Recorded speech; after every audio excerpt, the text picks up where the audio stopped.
साल था 1929। मुंबई के एक छोटे से मोहल्ले में मोहनलाल दयाल नाम के एक व्यापारी ने एक फैक्ट्री खोली।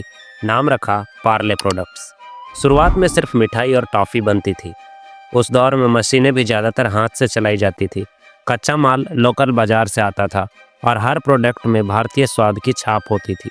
लेकिन असली खेल 1939 में शुरू हुआ, जब भारत पर अंग्रेज़ों का राज था और ब्रिटिश बिस्कुट कंपनियों का दबदबा था।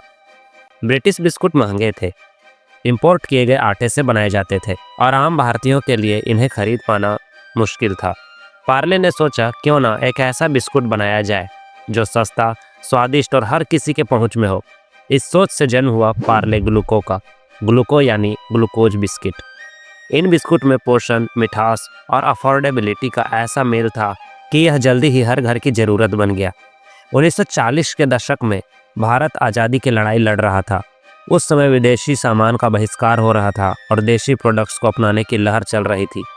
पार्ले ग्लूकोज सिर्फ एक बिस्कुट नहीं था, यह आत्मनिर्भर भारत का स्वाद बन चुका था।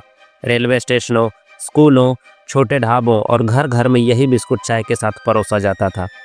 1970 के दशक में नाम छोटा और आसान बनाने के लिए पार्ले ग्लूको को पार्ले जी कर दिया गया।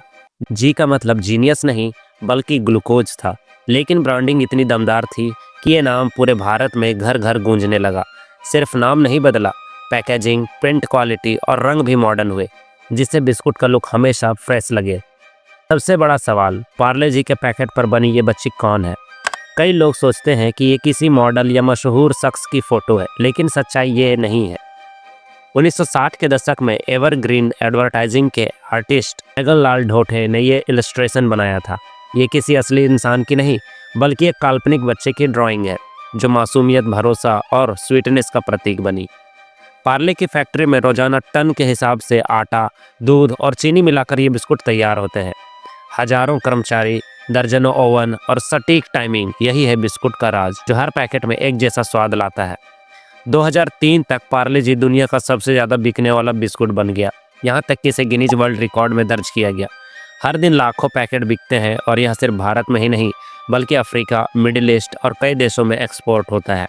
तो दोस्तों, अगली बार जब आप पार्ले जी का एक बाइट लें तो याद रखना, ये सिर्फ बिस्कुट नहीं, बल्कि भारत की आत्मनिर्भरता की मीठी कहानी है। एक ऐसा स्वाद जो पीढ़ियों से दिल में बसा है।